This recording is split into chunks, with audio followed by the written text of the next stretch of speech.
Pneumonia बोले तो एक लंग का इन्फेक्शन बोलते हैं। अभी लंग में नॉर्मल कैसा रहता है, एयर स्पेसेस रहते हैं, नॉर्मली हवा आ रहा जा रहा तो सब ठीक है, लेकिन अगर वो स्पेसेस कॉम्प्रोमाइज हो जाते हैं इन्फेक्शन की वजह से, उसमें पानी आ जाता है, जो एयर स्पेसेस रहता है वो सॉलिड हो जाता है, उसको एक बीमारी का नाम बोलते हैं जिसको बोलते हैं निमोनिया। तो निमोनिया एक ऐसी चीज़ है कि वर्ल्ड निमोनिया डे क्यों रखें, ये एक ऐसी चीज़ है जिसको हम प्रिवेंट कर सकते हैं, निमोनिया जो बीमारी है। और 5 साल से नीचे बच्चों के जो डेथ होता है बीमारी की वजह से, उसका बहुत इंपॉर्टेंट कॉज एक निमोनिया है। तो अगर हमको बेसिक चीज़ें निमोनिया के बारे में पता है, इसके सिम्टम्स क्या हैं, डेंजर साइंस क्या हैं, खुदा ना खास्ता वो आया तो डॉक्टर के पास कब जाना है, और किन चीज़ों से निमोनिया अवॉइड कर सकते हैं, दवाइयाँ, वैक्सीनेशन, ये सब कॉमन चीज़ अगर पता रहा तो अगर निमोनिया खुदा ना करे हो भी गया तो लेवल 1-2 में उसका ट्रीटमेंट हो सकता। पहले प्रिवेंशन इज़ बेटर, पहले प्रिवेंट कर लीजिए, खुदा ना करे अगर हो गया है तो इनिशियल स्टेज में ट्रीटमेंट ले लिए तो हम आसानी से उस बीमारी से हम बच सकते हैं। तो आज है 12 नवंबर, आज हम वर्ल्ड निमोनिया डे सेलिब्रेट करते हैं। अभी क्या है, इसका एक स्लोगन रहता है जब भी हम कोई चीज़ सेलिब्रेट करते हैं। आज का स्लोगन कैसा है कि एवरी ब्रीथ काउंट्स, हर सांस की वैल्यू है।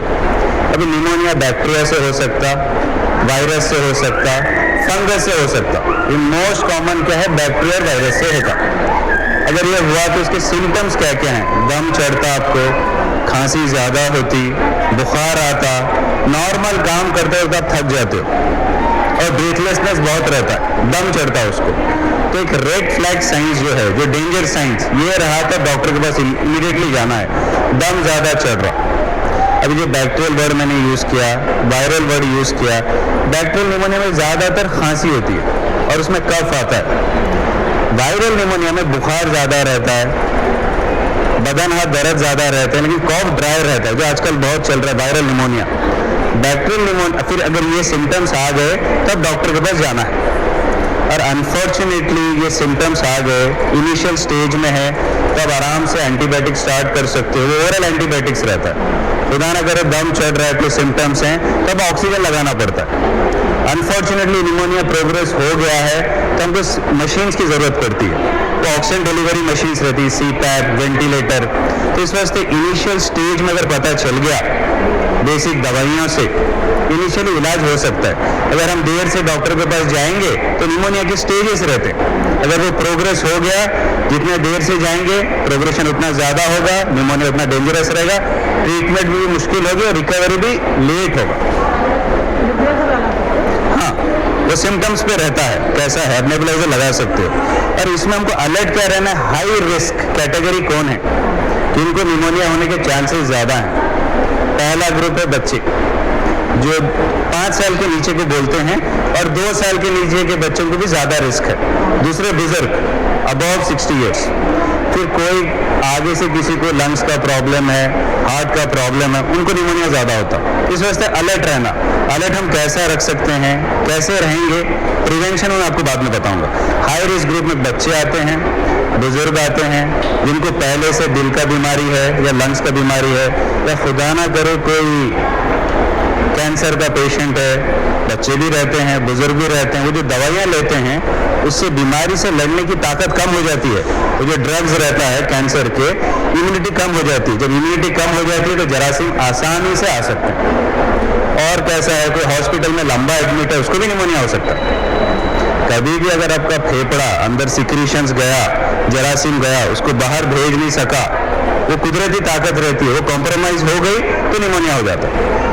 तो अगर जरासीम से निमोनिया होता है तो हम उसको प्रिवेंट कर सकते हैं। प्रिवेंशन के लिए वैक्सीन्स रहता है, बैक्टीरिया के भी वैक्सीन्स हैं, निमोनिया के वैक्सीन्स हैं, वायरल निमोनिया के भी वैक्सीन्स हैं। इसके अलावा हमको क्या करना चाहिए, जो बेसिक चीज़ें हैं, घर में अगर किसी को सर्दी खांसी है तो आप मास्क यूज़ करिए, हाथों को यूज़ करिए, थोड़ा आइसोलेट करिए खुद को, और खुद को हाइड्रेट रखिए।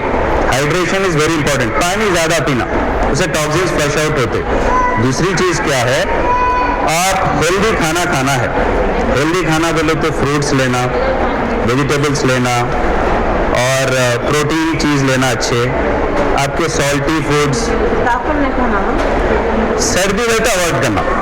उस टाइम एक्यूट स्टेज में लंग में थोड़ा इरिटेशन रहता है, वो आप लोगे तो ज़्यादा होता हो। ताकत मॉल जब एक्यूट है बहुत ज़्यादा तो उस टाइम अवॉइड करिए। ये फ्रूट्स बहुत हेल्दी चीज़ है, लेना है आपको।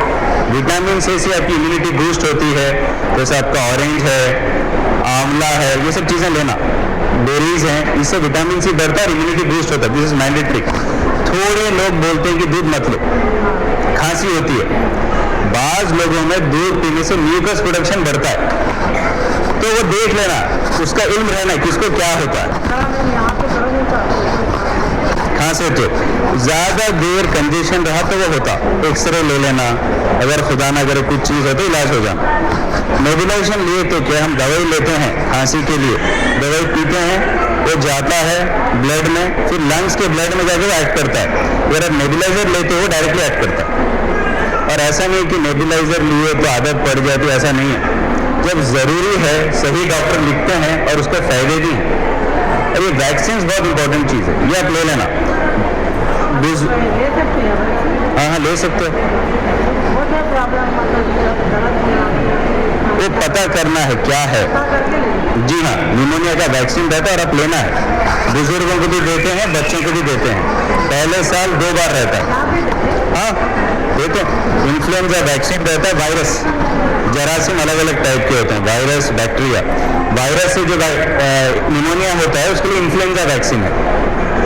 बैक्टीरिया से जो निमोनिया होता है, जो आप बच्चों को वैक्सीन देते हैं 6 हफ्ता, 10 हफ्ता, 14 हफ्ता में निमोनिया वैक्सीन। बड़ों का वैक्सीन थोड़ा अलग है।